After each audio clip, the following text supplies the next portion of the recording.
So now coming to the next topic which is water freshen ups and eventful journey. अब हम यहाँ पे देखेंगे वाटर कैसे फ्रेशन अप होता है, कैसे यहाँ से वहां तक ट्रेवल करता है, वो उसका क्या प्रोसेस है और क्या क्या चीजें होती है, जिसमें सबसे पहले हमारे पास आता है एक टर्म दैट इज सीवर्स. पहले हमने क्या पढ़ा था, sewage that is wasteful water. अब ये सीवर्स क्या होते हैं? सीवर्स आपने बहुत बार अपने शायद घर में भी सुना होगा लोकेलिटी में कि सीवर खराब हो गया या सीवर ठीक करने आए हैं. सो वो सीवर होता क्या है? सो large and small pipes that are installed in buildings to carry sewage water. So pipes होते हैं basically, large भी हो सकते हैं, छोटे भी हो सकते हैं, and they are installed in the buildings जिसकी हेल्प से जो भी सीवेज है मीन्स जो वेस्टफुल वाटर है वो कैरी आउट किया जाता है. ठीक है, so that is sewers.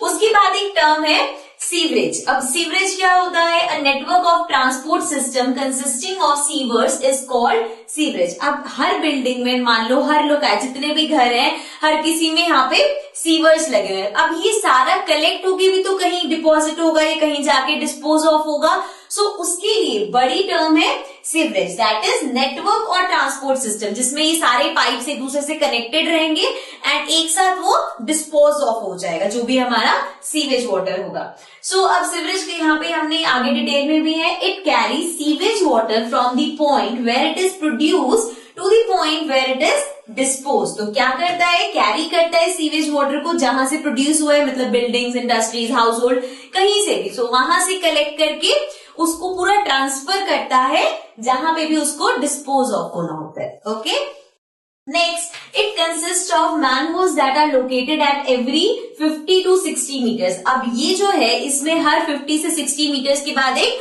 Holes होते हैं. वो होल्स किस लिए होते हैं?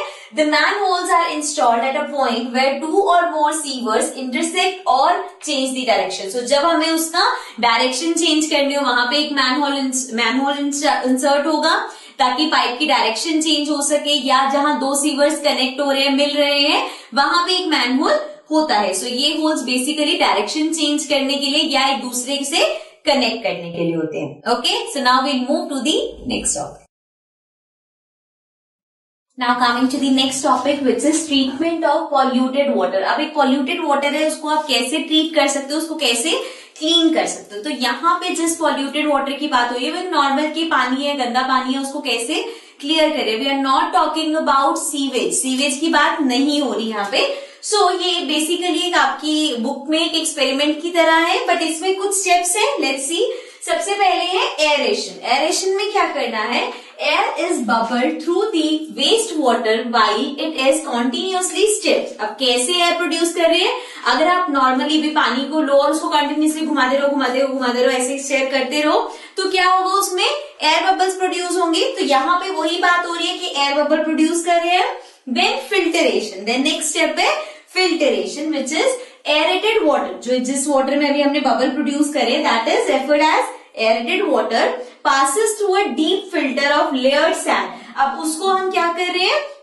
डीप एक वो बना लिया, सैंड के अलग अलग लेयर्स हैं, उससे हम उस पानी को पास कर रहे हैं जिसमें फाइन ग्रेवल्स भी है, मीडियम ग्रेवल्स भी है. तो उसके थ्रू हम अपने पानी को उसमें डाल के उसके थ्रू पास करें क्योंकि वहां पे क्या होगा? फिल्टर हो जाएगा वाटर. देन लास्ट स्टेप है क्लोरिनाइजेशन. अब इसमें क्या कर रहे हैं? Chlorine is added and mix to the filtered water until water is clear. अब वो पानी फिल्टर होने के बाद हम उसमें क्लोरीन की टैबलेट्स वगैरह या क्लोरीन ऐड कर देंगे तो क्या होगा? पानी एकदम क्लियर हो जाएगा. बट अगेन ये बेसिकली सिर्फ एक एक्सपेरिमेंट की तरह है. नॉर्मली पॉल्यूटेड वाटर की बात हो रही है. इससे अब आप सीवेज वाटर का जो वाटर है या जो हमारे घर से इतना वेस्टफुल वाटर निकलता है उसको इन मेथड से ट्रीट नहीं कर सकते. तो उसके ट्रीटमेंट के लिए अलग अलग बड़ी बड़ी मशीन और बड़े बड़े मेथड्स चाहिए होते हैं जो कि अब हम नेक्स्ट डिस्कस करेंगे. So let's get to the next topic.